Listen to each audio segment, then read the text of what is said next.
Bismillahirrahmanirrahim. Assalamualaikum warahmatullahi wabarakatuh. Innal hamdalillah nahmaduhu wa nasta'inuhu wa nastaghfiruh wa na'udzu billahi min shururi anfusina wa min sayyiati a'malina.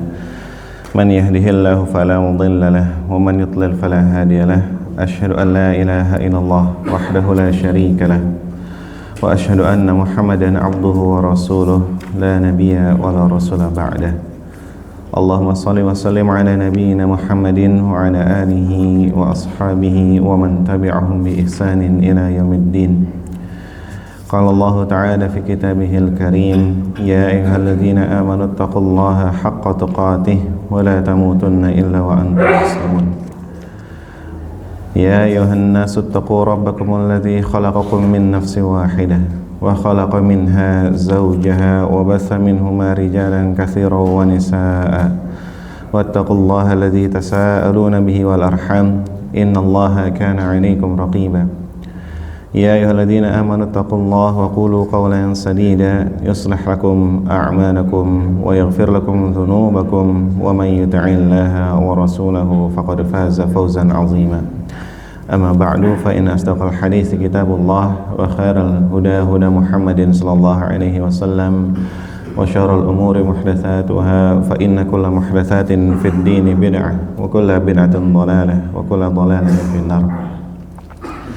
Bapak-bapak yang dimuliakan oleh Allah Subhanahu wa taala, alhamdulillah di kesempatan pagi hari yang sejuk ini, Masya Allah, Allah masih memberikan kepada kita nikmat-nikmat yang begitu banyak dan begitu besar.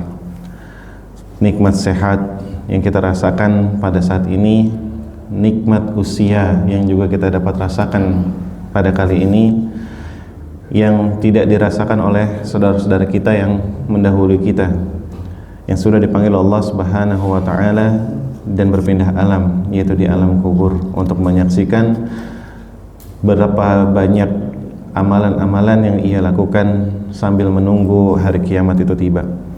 Ini adalah sebuah nikmat yang besar sekali yang harus kita syukuri bersama, karena dengan bersyukur akan Allah tambahkan nikmat-nikmat kita semuanya. Terlebih kita sudah berada di awal bulan Sya'ban, ya. Berapa Sya'ban Pak sekarang Pak? 6. Awal bulan Sya'ban, tanggal 6. Ini adalah sebuah bulan yang mana sebenarnya Rasulullah SAW telah contohkan kepada kita. Di bulan ini, di waktu ini, beliau justru bukan menjadi seorang hamba, seorang panutan, seorang tauladan bagi kita yang menyia-nyiakan waktunya. Justru malah yang dilakukan oleh Rasulullah SAW di bulan Sya'ban ini, beliau menggiatkan lagi dirinya untuk melakukan amalan-amalan saleh dan amalan-amalan ibadah. Padahal bulan Sya'ban ini bukan bulan yang dimuliakan oleh Allah Subhanahu wa taala. Tidak disebutkan oleh Allah Subhanahu wa taala termasuk 4 bulan mulia atau Asyhurul Hurum. Tidak juga disebut oleh Allah Subhanahu wa taala sebagai bulan yang memiliki banyak faedah dan fadilah yang banyak untuk kita para hambanya. Tapi Rasulullah SAW justru di bulan ini malah menggiatkan dirinya untuk mendekat kepada Allah Subhanahu wa taala. Kenapa? Ini juga pernah ditanyakan oleh salah seorang sahabat, yaitu Usamah bin Zaid radhiyallahu taala anhu. Beliau pernah bertanya kepada Rasulullah, "Ya Rasulullah, ma araka tasumu syahran minasyuhur kama tasumu fi Sya'ban." Ya Rasulullah, aku melihat engkau banyak berpuasa di bulan Sya'ban ini daripada bulan-bulan lainnya. Kenapa? Kemudian Rasulullah menjawab sebuah jawaban yang menyebutkan alasan kenapa beliau justru malah menghidupkan bulan Sya'ban ini dengan berpuasa, dengan banyaknya ibadah.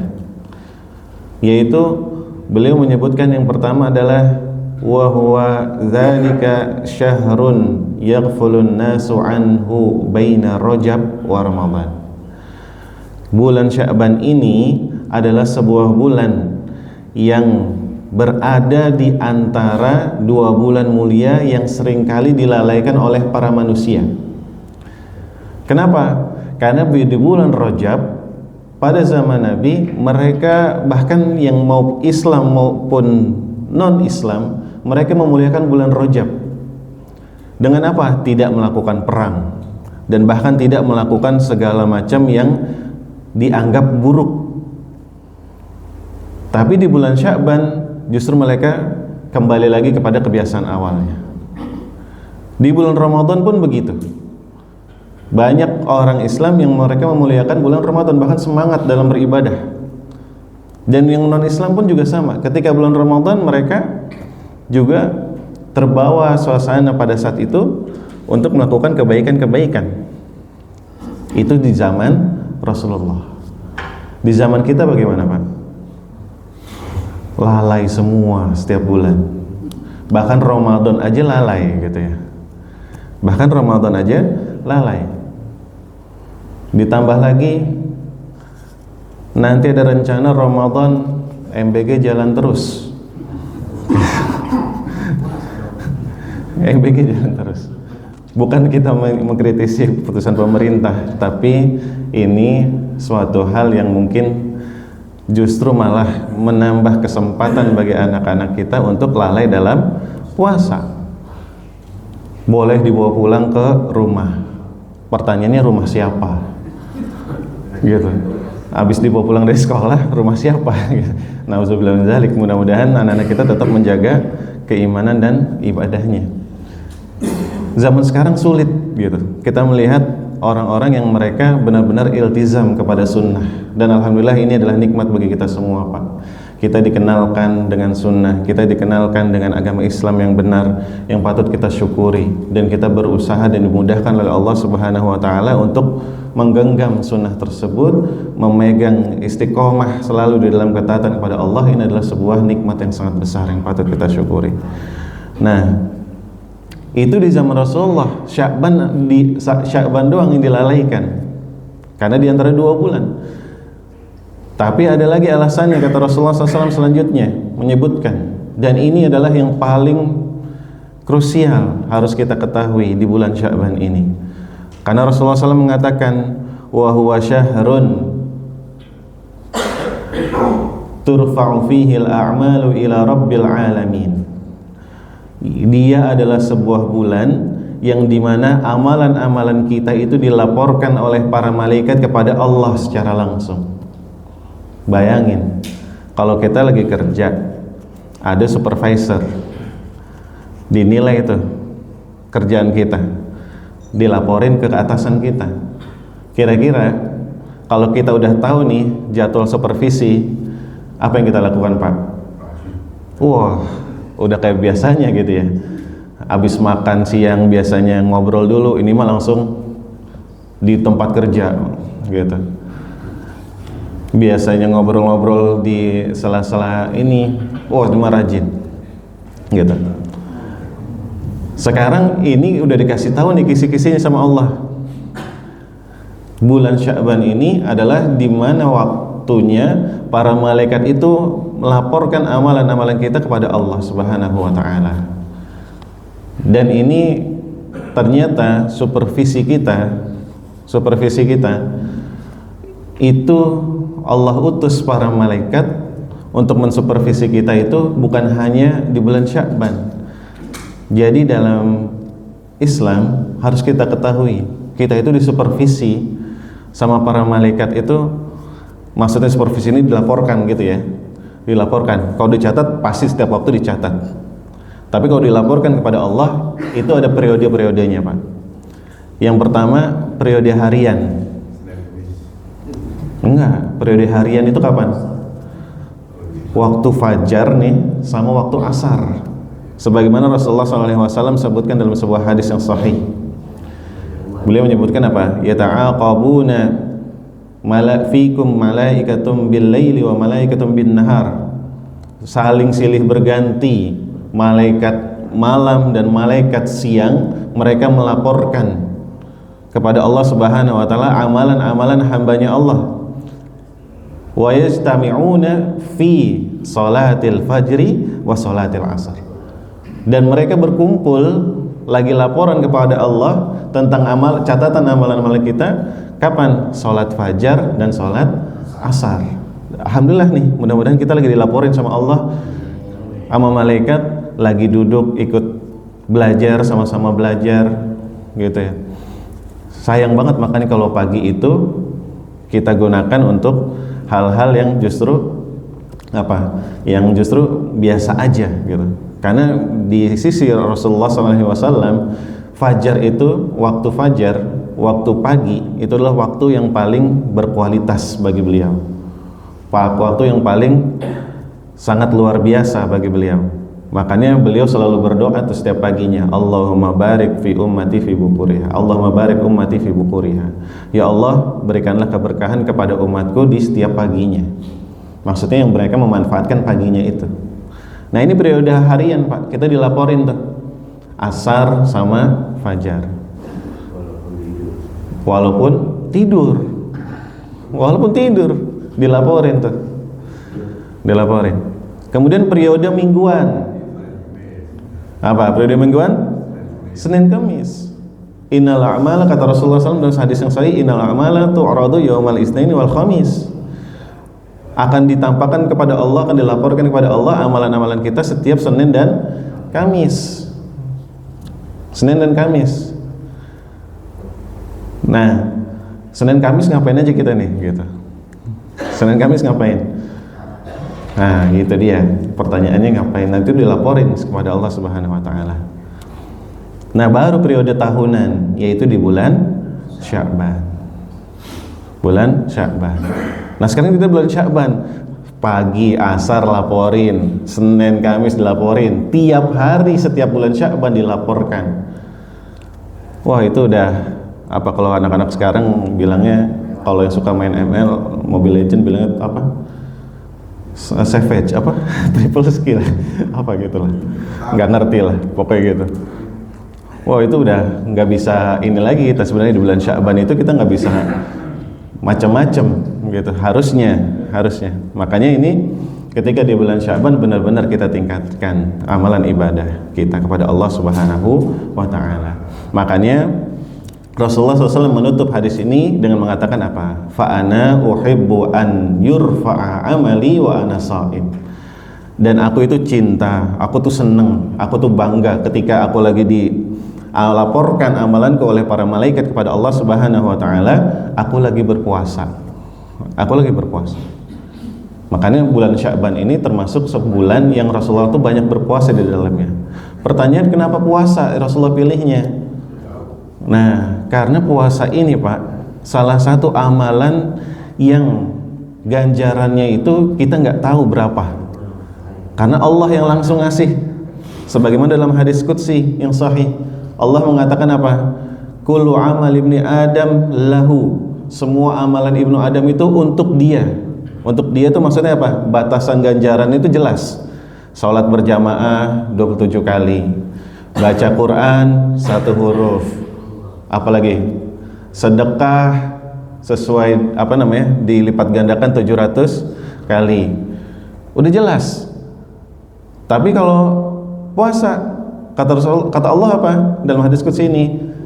Nah, wa illa asyam fa innahu li. Kecuali puasa itu untukku. Kok bisa untukku kata Allah? Karena memang orang-orang yang berpuasa, dan ini disebutkan oleh para ulama, salah satunya Imam Nawawi rahimahullah taala, beliau menyebutkan kenapa alasannya puasa itu untuk Allah. Karena orang-orang yang berpuasa itu satu, mayoritas jauh dari riya. Mayoritas jauh dari riya. Kenapa saya bilang mayoritas? Karena memang kadang ada aja orang yang riya lagi puasa gitu ya. Ya kayak gini misalkan lagi hari ini habis kajian ada ini biar orang tahu pada kita puasa, oh maaf saya puasa. Padahal nggak ditanya, padahal nggak diajak. Nah itu tapi kata para ulama, karena orang-orang yang puasa itu mayoritas mereka nggak riya, mereka nggak sebenarnya menahan apa, semua yang membatalkan puasa itu dia tahan. Bahkan di hadis lain disebutkan apa? Karena orang-orang yang berpuasa itu apa? Menahan laparnya untuk siapa? Allah. Menahan syahwatnya untuk Allah. Menahan dirinya dari membatalkan juga untuk Allah. Seperti itu. Nah, makanya kenapa berpuasa? Wa ana ajzi bih, kata Allah Subhanahu wa taala dalam hadis ini, dan aku yang akan langsung mengganjarnya. Masya Allah. Ini mengajarkan kepada kita bahwasanya kecerdasan Rasulullah SAW memilih sebuah ibadah yang sangat baik untuk diri kita, gitu. Sangat baik untuk diri kita.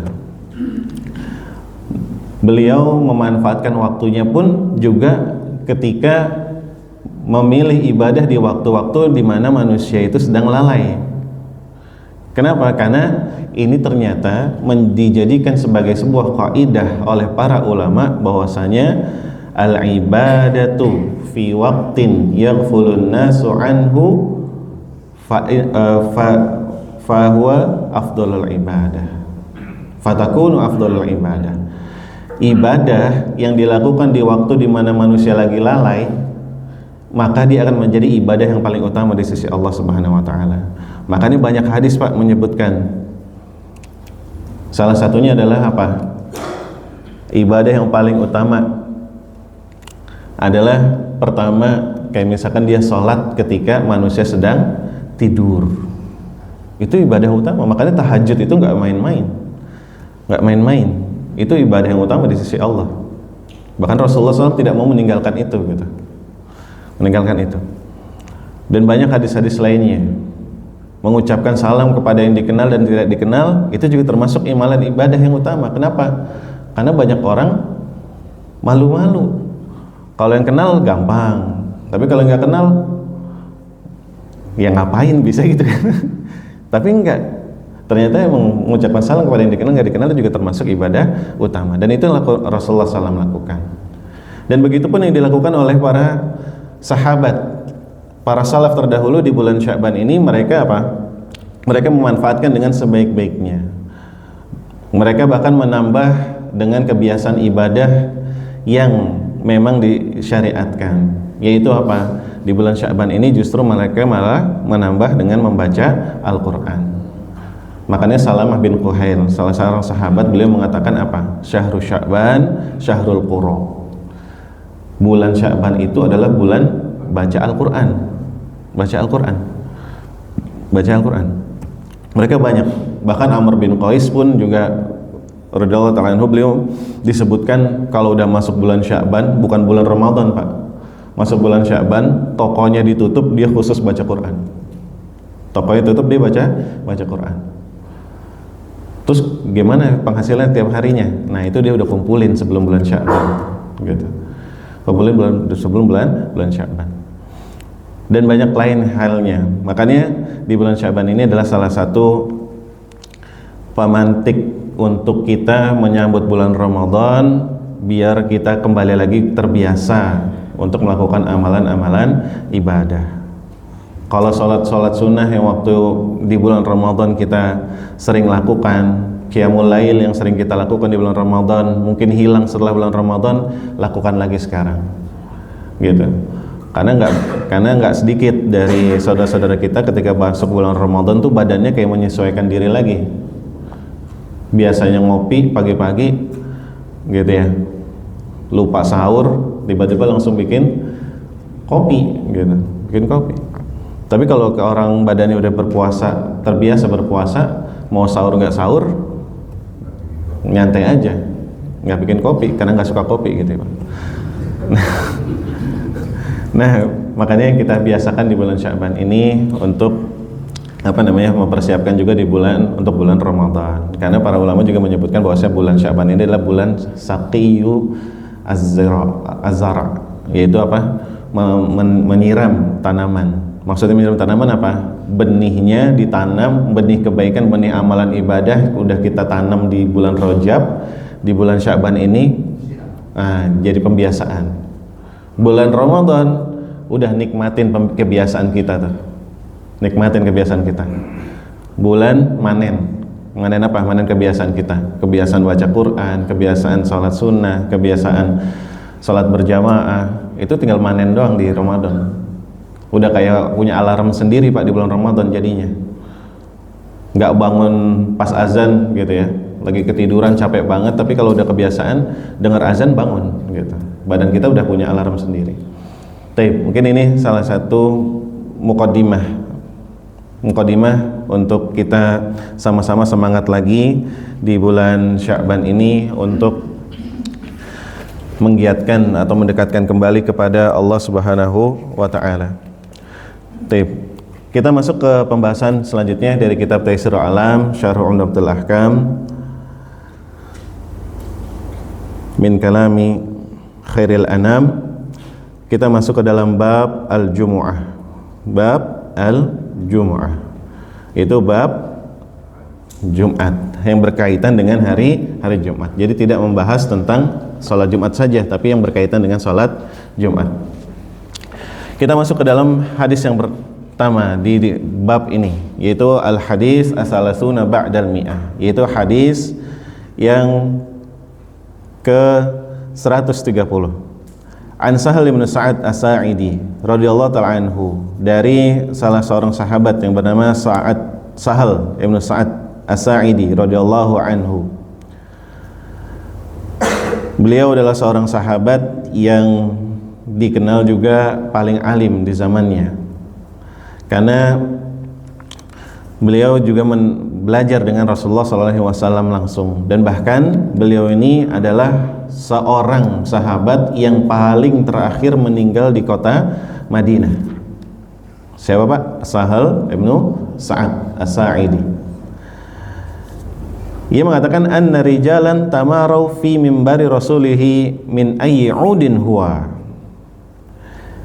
Dia melihat ada banyak laki-laki, banyak para sahabat lain, banyak tabi'in lain, bukan sahabat, tabi'in lain, yang mereka itu lagi debat, lagi ngobrol-ngobrol, bertanya-tanya, saling diskusi tentang apa Pak? Tentang mimbarnya Rasulullah. Tentang mimbarnya Rasulullah. Min ayyudin huwa, dari kayu apa itu mimbarnya? Gitu. Dia lagi berdebat para tabi'in ini, itu kayak dari kayu apa ya Rasulullah? Rasulullah bikin mimbar tuh ya, gitu.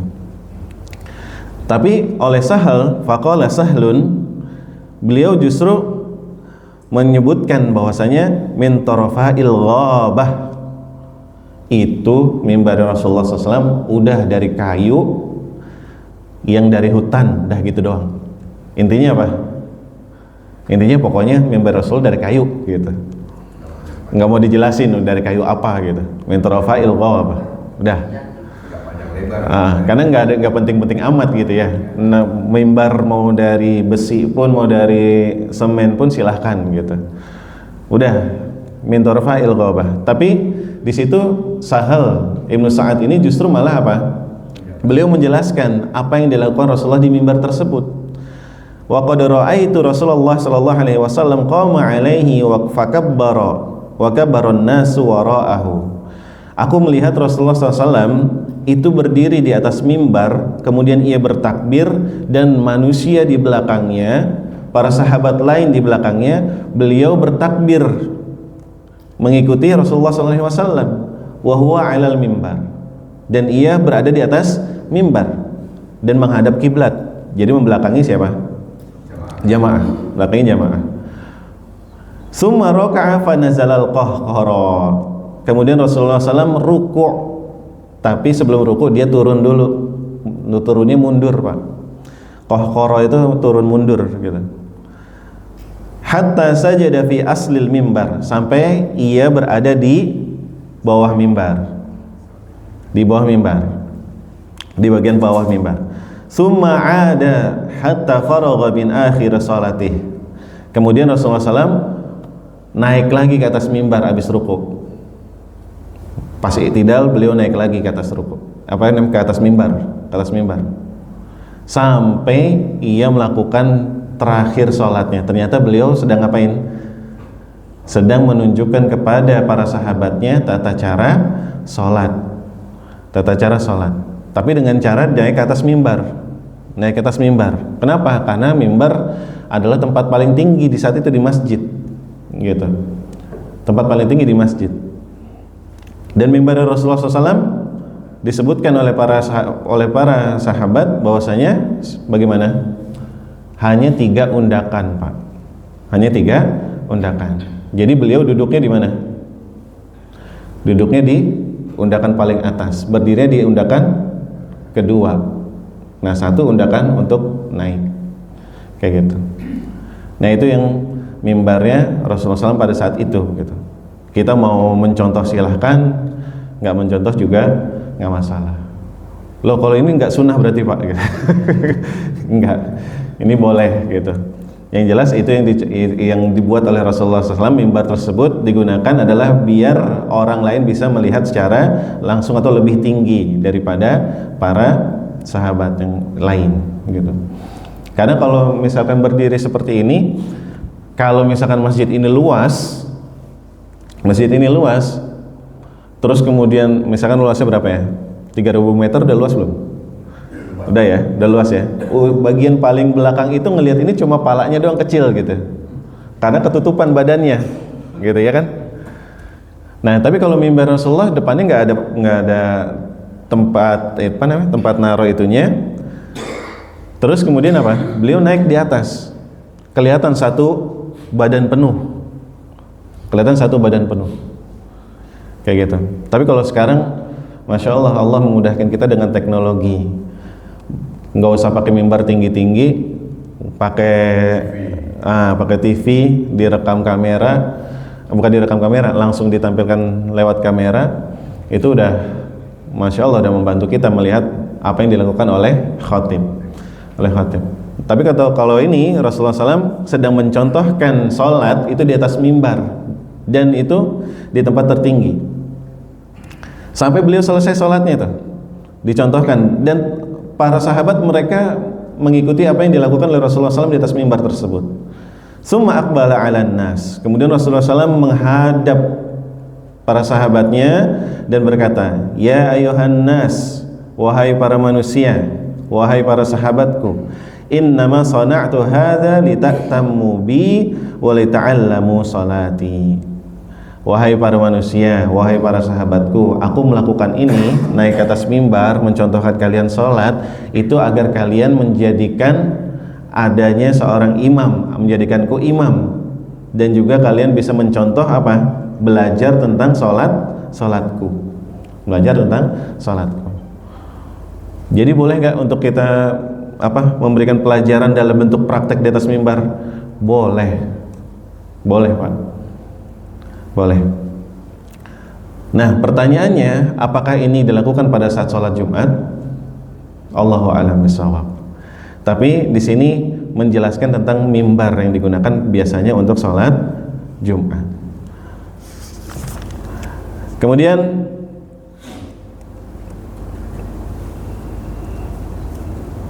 masuk ke hadis yang selanjutnya, al-hadis al-hadi wa salasuna ba'dal mi'ah. Hadis yang 131. An Abdullah bin Umar radhiyallahu anhuma anna Rasulullah sallallahu alaihi wasallam, dari sahabat yang mulia Abdullah bin Umar. Anaknya siapa, Pak? Umar. Anaknya Umar. Umar siapa?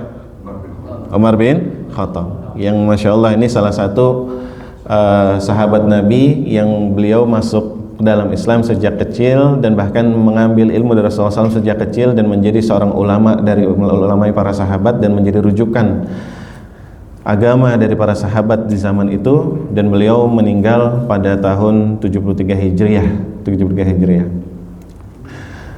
radhiyallahu ta'ala anhuma.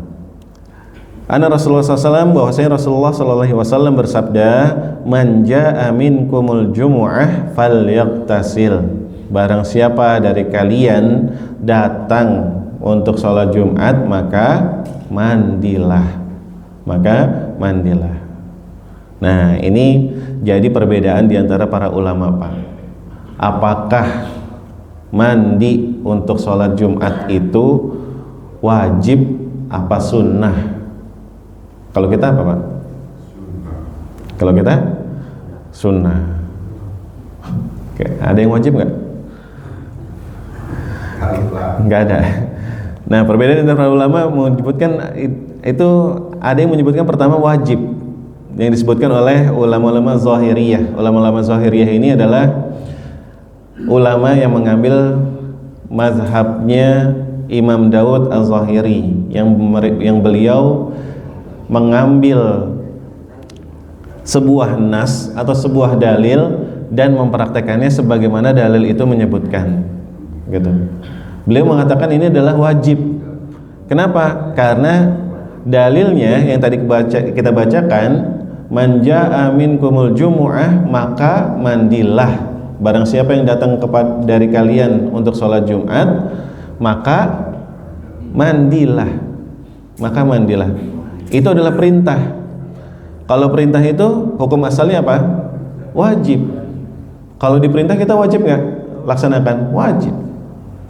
Wajib. Maka kata Imam Daud Az-Zahiri dan juga ulama lain yang sepakat dengannya, beliau menentukan adalah wajib. Tapi jumhur ulama atau kebanyakan para ulama menyebutkan bahwa mandi untuk sholat Jumat hukumnya adalah istihbab, adalah sunnah, adalah sunnah. Kenapa? Karena banyak hadis yang menyebutkan walaupun itu hukum kelihatan dalam lafadznya wajib, tapi dalil-dalil menyebutkan yang lainnya itu membawa atau menggiring hukum dari mandi sebelum sholat Jumat itu menjadi sunnah. Salah satunya adalah hadis Rasulullah SAW menyebutkan man tawaddo'a yaumal jumu'ah fabiha wa ni'man. Barang siapa yang berwudu untuk sholat Jumat di hari Jumat, maka itu adalah sebuah nikmat. Wa man iktasala fal ghuslu afdal. Dan barang siapa yang ia mandi, maka mandi itu utama. Mandi itu utama. Nah, tapi bisa menjadi wajib, Pak. Ini namanya sunnah itu bisa menjadi wajib. Kapan? Kapan? Ketika ada kondisi memang yang mewajibkan untuk mandi. Karena hadis lain menyebutkan apa? Barang apa? Siapa yang ketika datang hari Jumat maka mandilah seperti mandinya apa? Junub. Mandi wajib, gitu ya. Mandi wajib. Dan juga dalam keadaan misalkan apa? Misalkan badan kita lagi keringetan, bau, itu wajib mandi sholat Jumat. Wajib mandi sholat Jumat, gitu. Bukan sunnah lagi, wajib. Ya kalau misalkan kita badannya lagi bau, gitu ya, keringetan, terus kita datang ke sholat Jumat, terus mengganggu teman yang di sebelahnya, justru malah kita apa? Dosa, Pak. Dosa. Nah, kemudian di sini penulis rahimahullah taala beliau membawakan sebuah perkataan. Dari Syekhul Islam Ibnu Taimiyah. Wa yajibul ghuslu 'ala man lahu 'irqun. Dan wajibnya mandi untuk sholat Jumat adalah bagi mereka yang keringetan. Au rihun yata'azza bihi ghairah. Bau yang membuat orang lain tidak nyaman. Dan juga disebutkan oleh Imam Al-Baghawi fi Syarh Sunnah, dalam kitabnya Syarh Sunnah, beliau mengatakan ikhtalafal ulama'u fi wujubi ghuslil jum'ah ma'a ittifaqihim ala anna shalah jaizatun min ghairi ghuslin. Bahwasanya ulama berbeda pendapat dalam wajibnya mandi Jumat, tapi mereka sepakat untuk menghukumi mandi untuk salat Jumat itu hukumnya adalah jaiz atau sunnah. Fal aula liman zahaba ila jumu'ah an la yada'al ghusl.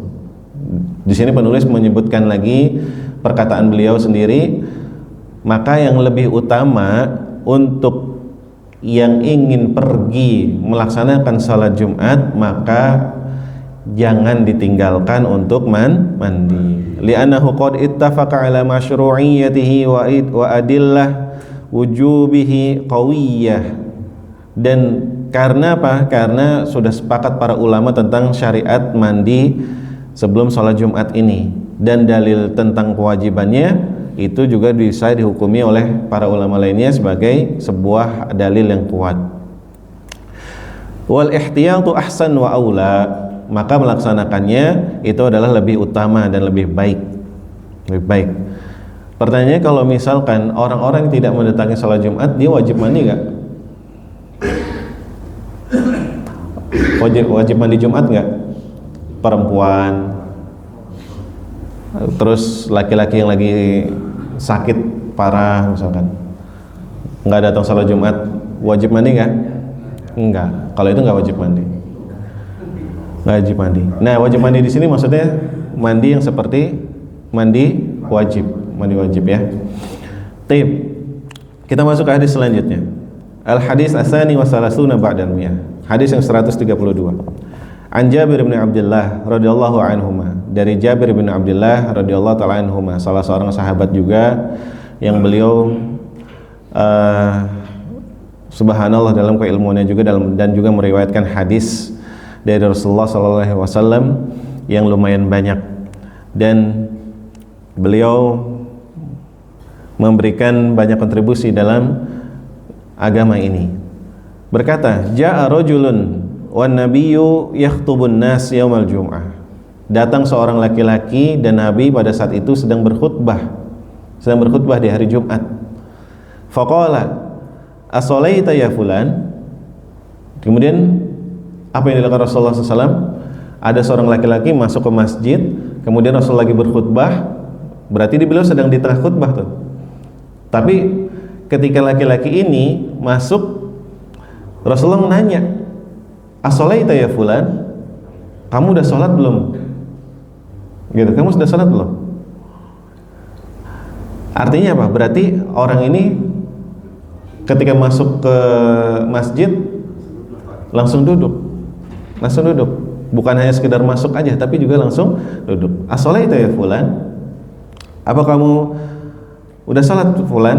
Sholat di sini apa? Sholat tahiyatul masjid. Qala la, laki-laki itu menjawab dengan pedenya, enggak ya Rasulullah, enggak. Qala qum farka' rak'ataini. Kemudian Rasulullah mengatakan apa? Berdirilah, laksanakan sholat 2 rakaat. Nah,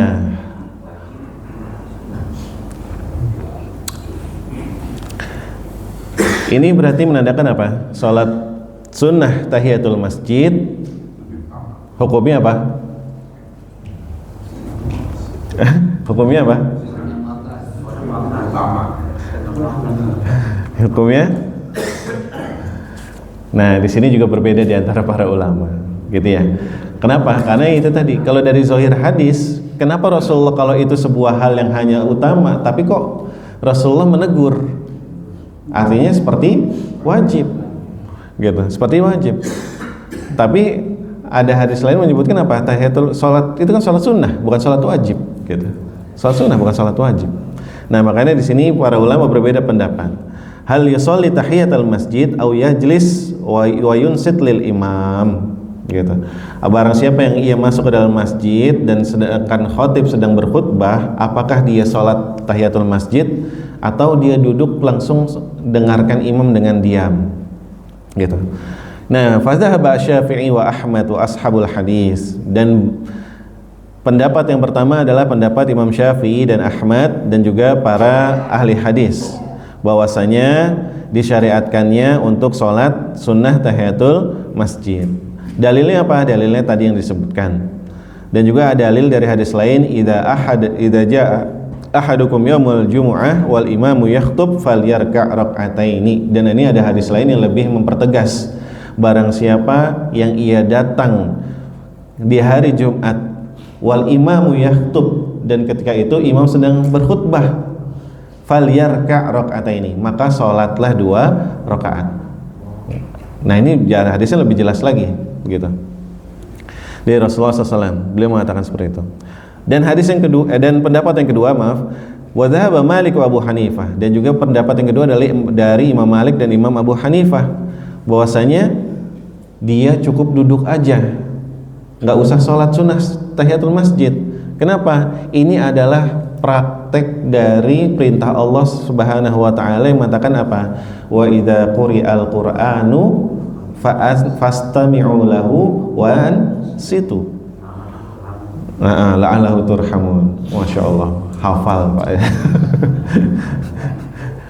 Dan apabila dibacakan Quran kepada kalian, maka dengarkanlah dan diamlah, gitu. Ini adalah praktek, berarti menandakan apa? Wajib ditambah lagi hadis tadi juga Rasulullah menegur, gitu. Nah, oleh karena itu pendapat di sini yang lebih kuat adalah pendapat yang diutarakan oleh Imam Syafi'i wa Ahmad. Kenapa? Karena beliau menjawab sebuah jawaban yang menyebutkan bahwasanya anna hazaini al hadisaini mukhassasani laha. Bahwasanya dua hadis tadi yang tadi sudah kita sebutkan dan juga hadis yang secara sharih, secara jelas Rasulullah sebutkan kalau lagi imam lagi khutbah tapi kamu baru masuk masjid, maka sholat 2 rakaat itu emang dikhususkan hanya untuk sholat tahiyatul masjid. Sholat tahiyatul masjid. Nah, makanya di sini lebih masuk akal dan lebih kuat menurut saya. Nah, makanya ketika kita masuk, ketika imam lagi khutbah, jangan langsung duduk, Pak. Lebih baik sholat sunnah tahiyatul masjid, seperti yang dilakukan oleh salah seorang sahabat ini, dan diriwayatkan oleh para ulama hadis. Ada yang menyebutkan bahwasanya laki-laki ini bernama Sulaik al-Ghatafani. Sulaik al-Ghatafani, beliau dari Ghatafan, dan ia ditegur karena tidak melaksanakan sholat sunnah tahiyatul masjid. Pertanyaannya, kalau misalkan kita masuk masjid pas lagi azan Jumat gimana? Jawab azan apa tahiyatul masjid dulu? Tahiyatul masjid. Lagi azan nih. Jawab azan. Tahiyatul masjid. Lebih utama. Yang mana yang lebih utama?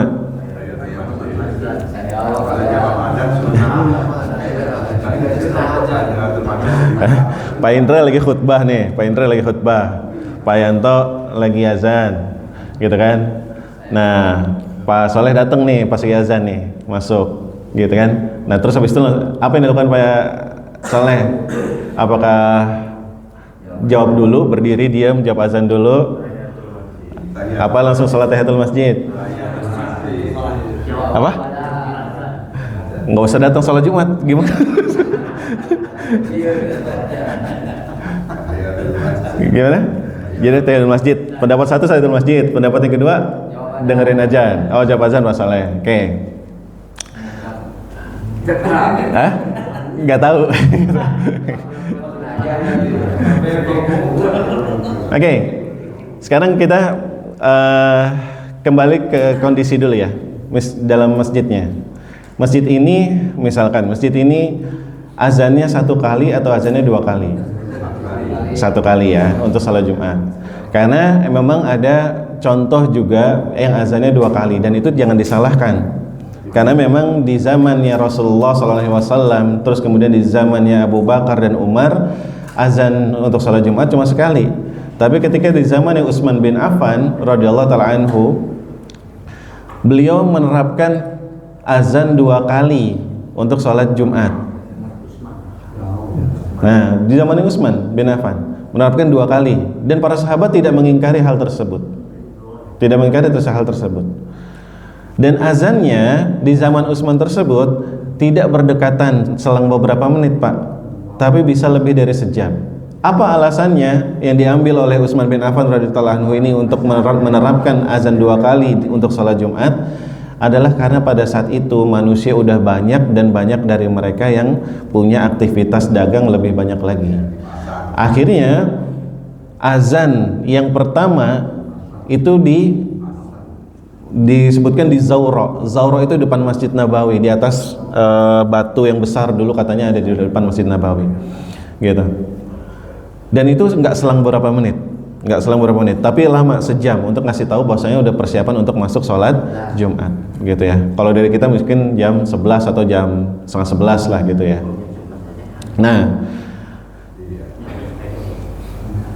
itu nggak masalah, silahkan 2 kali azan. Tapi kalaupun misalkan zaman sekarang cuma selang beberapa menit doang, gitu ya, diselingin sama sholat sunnah, gitu ya, sholat sunnah. Nanti ini panjang lagi pembahasan sholat sunnah qobliyah, apakah ada apa enggak, gitu ya.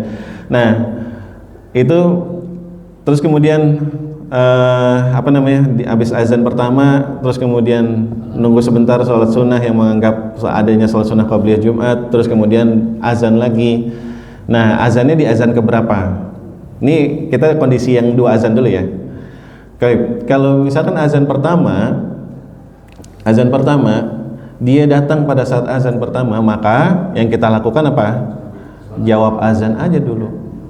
Kenapa? Karena setelah azan pertama itu kita udah nggak ngapa-ngapain sebenarnya, udah nggak ada hal-hal yang harus kita lakukan, nggak ada hukumnya, nggak ada hukum apa yang harus kita lakukan. Tapi kalau habis itu melaksanakan apa? Sholat tahiyatul masjid, gitu. Jawab azan tahiyatul masjid, baru dengerin azan keduanya, gitu. Tapi kalau azannya cuma satu, maka yang harus kita lakukan ketika datang saat azan tersebut adalah tahiyatul masjid dulu. Karena ini bertumpuk antara 2 hukum, sama-sama sunnah. Apa? Menjawab azan dengan tahiyatul masjid. Dan ditambah lagi kondisinya habis azan kita ngapain? Dengerin khutbah. Hukum dengerin khutbah apa? Wajib. Kalau kita melaksanakan sholat tahiyatul masjid pada saat harusnya mendengarkan khutbah, maka kita mengalahkan yang wajib daripada yang sunnah. Kayak gitu. Mengalahkan yang wajib daripada yang sunnah. Kalau sama-sama sunnah, kita lihat yang lebih utama. Utama adalah sholat tahiyatul masjid. Kenapa? Karena itu tadi hadis yang seperti yang di sini sebutkan. Bahkan ketika imam lagi khutbah aja langsung disuruh tahiyatul masjid, gitu. Tahiyatul masjid. Nah, makanya itu yang kita lakukan. Allahu a'lam. Ini banyak pendapat disebutkan oleh para ulama, yang lebih rajih adalah ini. Jangan sampai dia mengalahkan yang wajib daripada yang sunnah, seperti itu. Kalau mau melaksanakan tahiyatul masjid setelah azan gimana? Ya udah, nggak usah diingkari, nggak apa-apa juga gitu, nggak dosa juga. Tapi kita memperhatikan apa? Adab untuk apa? Antara prioritas tersebut, antara prioritas dari ibadah yang kita lakukan. Hadis selanjutnya, al hadis asalis wa salasuna ba'dal mi'ah. Hadis yang ke-133. An Abdullah bin Umar radhiyallahu anhuma qala, dari Abdullah bin Umar radhiyallahu ta'ala anhuma bahwasanya ia berkata, kana Rasulullah SAW yakhutubu khutbataini wa huwa qa'im yafsilu bainahuma bijulusin. Nah, ini adalah bentuk khutbah Jumat yang dilakukan oleh Rasulullah SAW adalah beliau dulu ketika berkhutbah itu dengan 2 khutbah Jumat dengan 2 khutbah. Maksudnya apa? Khutbah pertama dilanjutkan dengan khutbah kedua, dan itu dalam keadaan berdiri. Adapun jika seorang khatib ia berhalangan untuk berdiri menyampaikan khutbahnya, maka itu termasuk uzur, tidak mengapa. Kayak misalkan khatibnya memang ada kendala di kakinya gitu ya, maka dia duduk pun nggak masalah. Tapi kalau misalkan dia mampu untuk berdiri, maka itu adalah yang utama buat dia. Kemudian di antara 2 khutbah itu diselingi dengan duduk. Nah, di sini mungkin ada perbedaan di antara para ulama, apakah waktu duduknya khatib itu adalah waktu diijabahnya doa, atau waktu diijabahnya doa adalah sore gitu, setelah di hari Jumat gitu. Yang penting di hari Jumat sore pada asar. Nah, ini perbedaan di antara para ulama. Allahu a'lam bishawab. Kalau hal seperti ini yang harus kita lakukan apa? Udah aja doa aja di 2 tempat tersebut gitu ya. Jadi nggak usah sampai mengalahkan, karena kalau perbedaan di antara para ulama seperti ini yang tentang masalah keutamaan, lebih baik adalah apa? Kita lakukan aja dua-duanya gitu. Lebih aman gitu. Hadis selanjutnya al hadis ar-rabi wa salasuna ba'dal mi'ah. Hadis yang ke-134. An Abi Hurairah radhiyallahu anhu anna Nabi sallallahu alaihi wasallam. Nah, ini hadis yang sering kali dibaca di masjid-masjid sebelum khatib naik mimbar ya. Biasanya gitu kan ya, ada Bilal megang tongkat dulu di depan gitu ya, kalau di masjid-masjid di luar gitu yang sering saya lihat. Terus kemudian manggil khotibnya gitu, sebelum manggil khotibnya dia baca hadis ini dulu gitu. An Abi Hurairah radhiyallahu anhu anna Nabiy sallallahu alaihi wasallam qala, terus gimana? Idza qulta li sahibika ansit yaumal jumu'ah ansitu wasma gitu ya. Ansit yaumal jumu'ah wal imamu yakhthub faqad lagauta. Nah, itu hadis yang lain, hadis ya, sama maknanya. Sama maknanya. Apabila engkau mengatakan sesuatu kepada saudaramu, ansit, diamlah. Yaumal jumu'ah, di hari Jumat ketika imam itu berkhutbah, maka engkau telah melakukan kesia-siaan. Kesia-siaan di sini maksudnya apa? Nggak dapat pahala, nggak dapat pahala. Padahal kita mau bilang diam.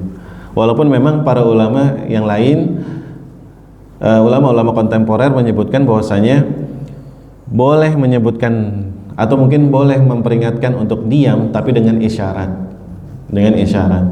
Kayak misalkan di sebelah kita ada anak-anak rame gitu ya. Nah, anak-anak rame, terus kemudian kita colek gitu. Nah, itu salah satunya pendapat Syekh bin Baz rahimahullahu taala, beliau menyebutkan seperti itu. Kalau untuk itu biar tidak mengganggu khutbah, asal tidak bicara, itu masih aman. Tapi wallahu alam, yang lebih aman adalah kita dengerin. Fokus. Sebagaimana disebutkan dalam sebuah riwayat, para sahabat itu kalau ketika mendengarkan Rasulullah SAW sedang berkhutbah, itu udah kayak di kepalanya itu ditaruh ada sarang burung, takut kalau nanti anak burungnya jatuh gitu, sama gini ngeliatin gitu. Makanya nggak tidur para sahabat dulu. Kalau kita kan gitu, khotib naik mimbar, assalamualaikum warahmatullahi wabarakatuh, bismika Allah. Kita jawabnya bukan waalaikumsalam, dia langsung khusyuk gitu. Kalau para sahabat dulu enggak, assalamualaikum warahmatullahi wabarakatuh. Itu sahabat langsung ngeliatin Rasulullah SAW.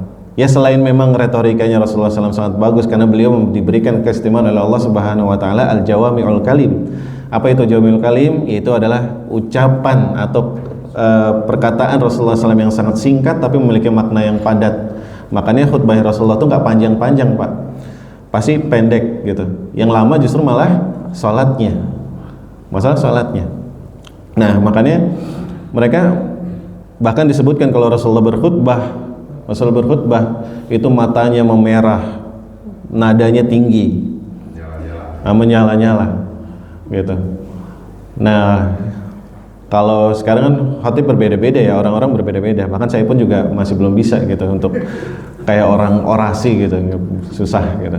Nah, tapi yang dilakukan Rasulullah SAW seperti itu, maksudnya seperti itu. Dan para sahabat pun juga ketika khutbah itu langsung perhatian penuh, fokus mendengarkan. Dan itu kita coba, Pak, latihan, Pak. Jangan sampai kalah sama ngantuknya gitu ya. Masa khotib bisa menang lawan Romi Rafael, Pak. Romi Rafael harus ngitung dulu, tatap mata saya 1 2 3 tidur. Kita khotib enggak, assalamualaikum langsung tidur. Masa khotib bisa menang lawan Romi Rafael gitu ya. Nah, jangan kayak gitu.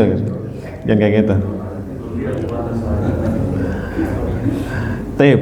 Nah, ini tentang jangan menyia-nyiakan waktu pada saat khutbah. Kemudian hadis yang selanjutnya, al-hadis al-khamis wa salasuna ba'dal mi'ah, yaitu hadis yang ke-135. An Abi Hurairah radhiyallahu anhu anna Nabi sallallahu alaihi wasallam. Dari Abu Hurairah radhiyallahu anhu bahwasanya Rasulullah SAW bersabda, "Man iktasala yaumal jumu'ah, barang siapa yang ia mandi hari Jumat, tsumma raha fi sa'atil ula, kemudian ia berangkat ke masjid di waktu pertama." Nah, waktu pertama ini tidak disebutkan kapan, tapi di sini adalah permulaan ketika yang pertama kali dia datang, atau mungkin waktu-waktu pertama dia datang ke masjid. Faka'anna maqarraba badanah, seakan-akan ia sedang mendekatkan kepada Allah dengan berkurban badanah. Itu apa? Onta, berkorban onta. Wa man raha fi sa'ati tsaniyah faka'anna maqarraba baqaratan. Barang siapa yang ia datang di waktu kedua, maka ia mendekatkan, seakan-akan mendekatkan diri kepada Allah dengan berkurban sapi. Wa man raha fi sa'ati tsalisah fa ka'annama qarraba kabshan aqran. Barang siapa yang datang di waktu ketiga dan ia seakan-akan berkurban dengan kambing yang bertanduk. Wa man raha fi sa'ati rabi'ah fa ka'annama qarraba dajajatan. Nah, yang waktu keempat ia seakan-akan berkurban dengan ayam. Wa man raha fi sa'atil khamisah, barang siapa yang datang di akhir-akhir waktu, di waktu kelima, maka seakan-akan ia kurban dengan baydah. Apa baydah? Telur. Gitu. Berkawin telur. Nah, fa idza kharajal imam hadaratil malaikatu yastami'una dzikra. Dan ketika imam udah naik mimbar, udah keluar, maka malaikat hadir di khutbah tersebut, mendengarkan khutbah tersebut, mendengarkan peringatan dari khutbah tersebut. Artinya apa? Malaikat yang berada di depan pintu masjid itu ikut mendengarkan, tidak lagi mencatat siapa nih yang datang pertama, siapa yang kedua, siapa yang ketiga gitu ya. Tapi ini adalah salah satu motivasi bagi kita kalau sholat Jumat lebih baik adalah bersegera untuk datang. Karena kita di sini tidak dikasih tahu waktu pertama tuh kapan, waktu kedua pun tuh kapan.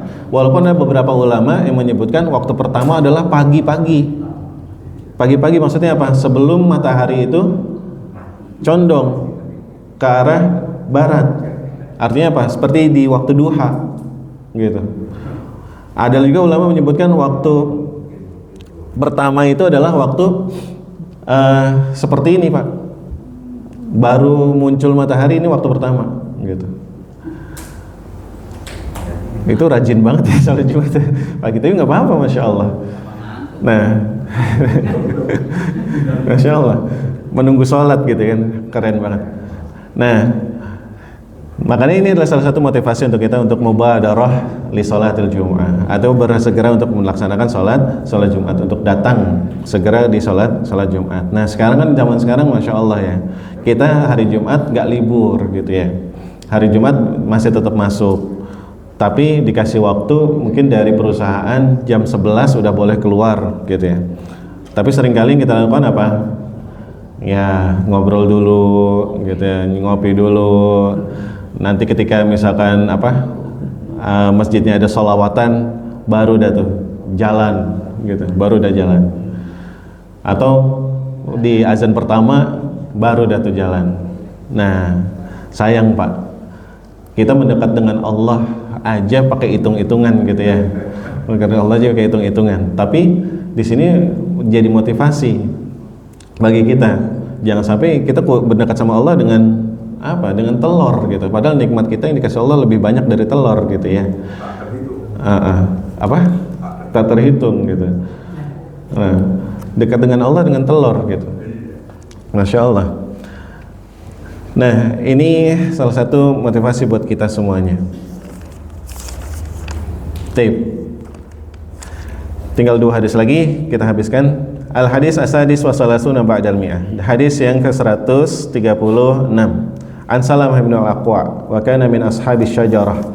Dari sahabat Salamah bin Aqwa yang ia masuk Islam dari Bai'at Aqabah. Ashabus syajarah. Syajarah sini syajarah Aqabah. Kemudian qala kunna nusalli ma'a Rasulullah sallallahu alaihi wasallam fi salatil jumu'ah thumma tansarifu. Kami salat bersama Rasulullah SAW, kemudian selesai. Walaysa lil hitani zillun nastazillu bihi.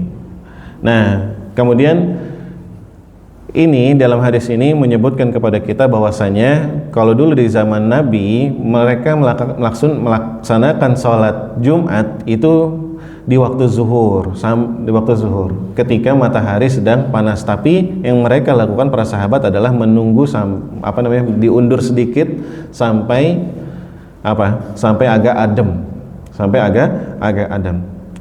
Kemudian di lafaz lainnya menyebutkan kunna nujammi' ma'a Rasulillah sallallahu alaihi wasallam.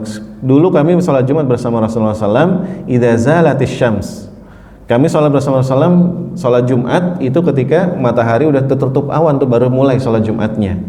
Artinya apa? Jangan pas panas-panas gitu ya. Tsumma narji'u fanatabba'ul fai. Kemudian kami sudah pulang setelah sholat Jumat itu ketika udah mulai banyak bayangan. Nah ini kalau di zaman dulu panas-panasan gitu ya, nunggu agak ademnya juga panas gitu ya. Apalagi kita tahu kalau Saudi kan lumayan gitu ya. Walaupun musim dingin, pas siangnya juga lumayan panas gitu ya, lumayan panas. Nah, terus hadis yang terakhir, al-hadis as-sabi' wa thalathuna ba'dal mi'ah. Hadis yang terakhir yaitu dari 137 dari Abu Hurairah radhiyallahu ta'ala anhu berkata, kana Rasulullah sallallahu alaihi wasallam yaqra'u fi salatil fajri yaumal jumu'ah alif lam mim tanzil, yaitu surat as-sajdah, wa fi tsaniyah hal ata 'alal insan. Rasulullah SAW dulu sering melakukan ketika sholat fajar membaca di rakaat pertama di hari Jumat adalah surat as-sajdah. Di rakaat kedua membaca surat al-insan. Nah ini salah satu sunnah yang hilang di zaman sekarang. Salah satu sunnah yang hilang. Kenapa? Karena satu nggak hafal, dua kalaupun hafal makmumnya nggak sabar, gitu ya. Makmumnya nggak sabar. As-sajdah gitu. Ini udah 10 menit sendiri satu rakaat gitu. Akhirnya nyari masjid lain biasanya. Nah itu yang sebenarnya ini jadi sunnah yang hilang. Harusnya kita budayakan kembali sunnah-sunnah Rasulullah SAW yang dilakukan.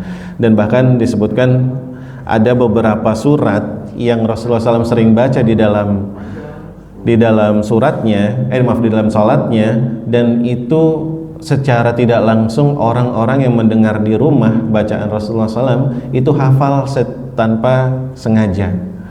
Kenapa? Karena itu saking seringnya Rasulullah SAW baca surat tersebut. Dan itu diriwayatkan beliau ketika membaca surat Qaf. Ada seorang perempuan yang dia mendengar Rasulullah SAW sering kali ketika sholatnya membaca surat Qaf ini, dan dia jadi hafal tanpa sengaja gitu. Hafal tanpa sengaja. Taib, Allahu a'lam bishawab. Mungkin itu yang bisa saya sampaikan dari bab al-jumu'ah. Insyaallah ini saja yang bisa saya sampaikan, mudah-mudahan bermanfaat. Kalau ada yang mau ditanyakan, kami persilahkan. Ya, silakan Pak. Terkait. Apa? Waalaikumsalam warahmatullahi wabarakatuh. Terkait di hari Jumat, Mas. Iya, Pak. Apakah boleh diadakan pengajian sebelum Jumat, misalnya setengah jam sebelum Jumat diadakan pengajian melalui HP Ustaz dan didengarkan dengan speaker? Apakah boleh? Boleh nggak Pak? Nah ini munculnya kan baru di zaman-zaman sekarang ini ya, gitu. Di zaman kontemporer ini ketika udah ada speaker, gitu ya, udah ada speaker.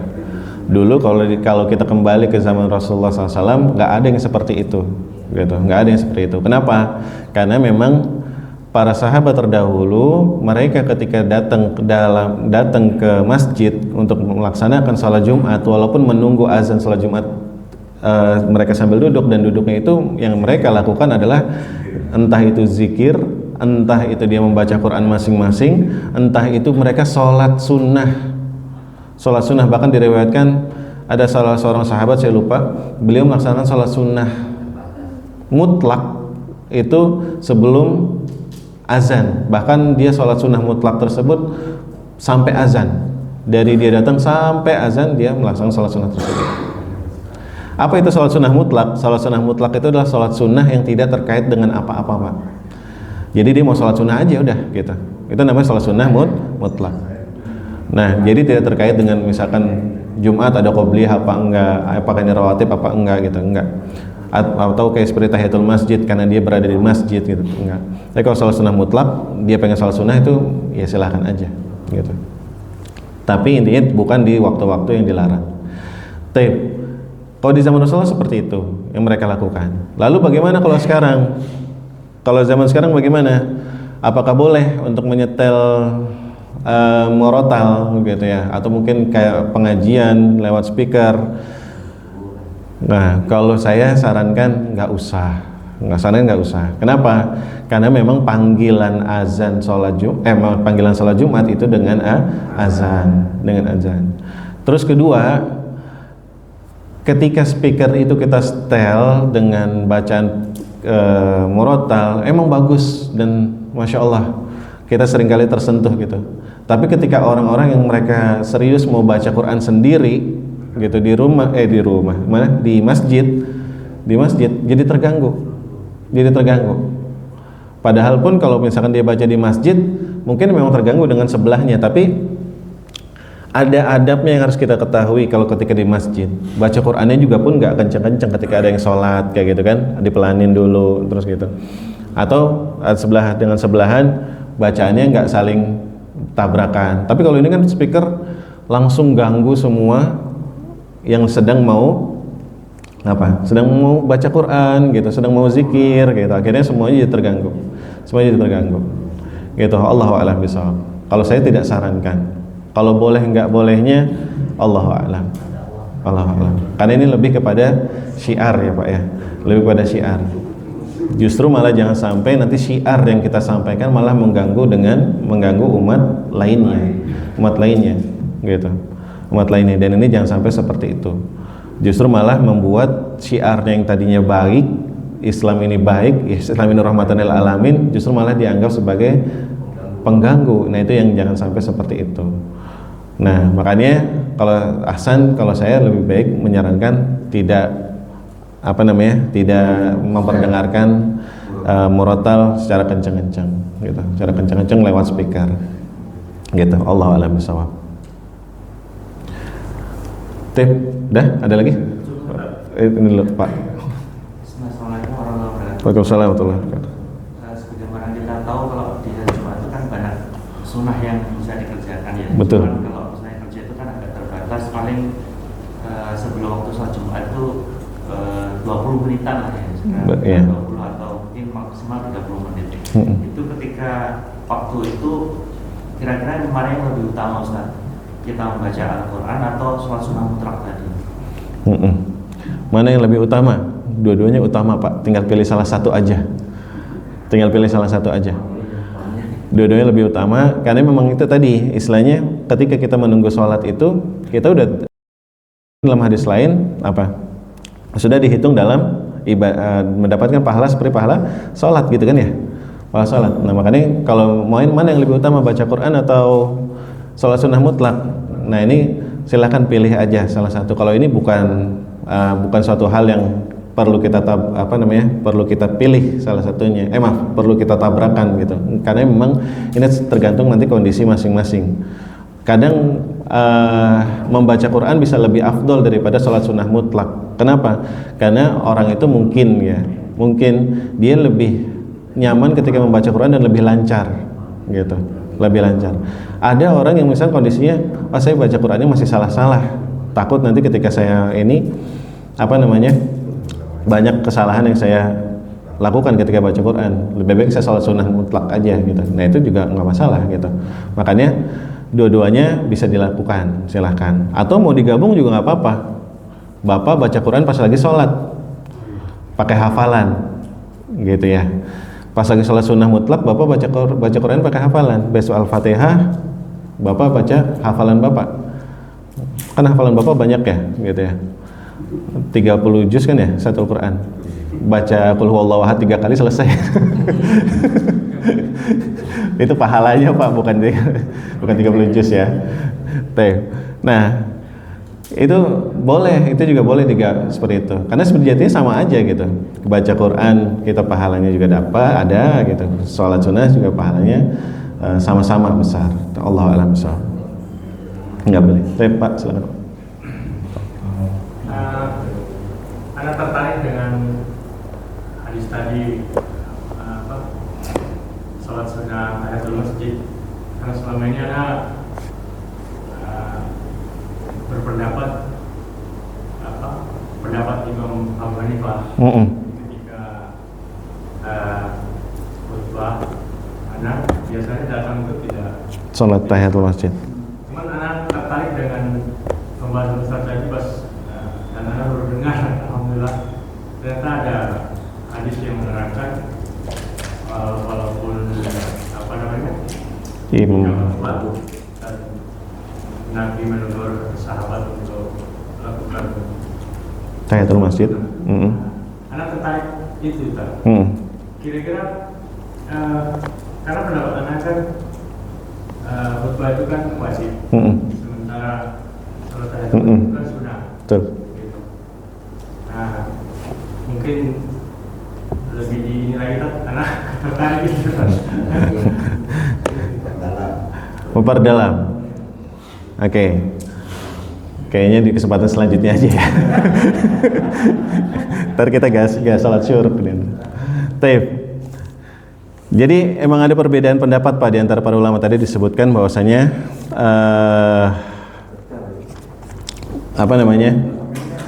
salah seorang sahabat yang ia datang kemudian ditegur oleh Rasulullah SAW, ia tidak melaksanakan sholat tahiyatul masjid, sedangkan disuruh langsung berdiri kembali untuk melaksanakan sholat tahiyatul masjid.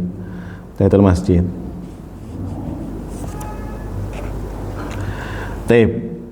Nah, sebenarnya bukan pendapat tadi udah jelaskan ya, pada Syafi'i. Sebenarnya Imam Syafi'i, Imam Ahmad dan ahli hadis lainnya, mereka semua apa?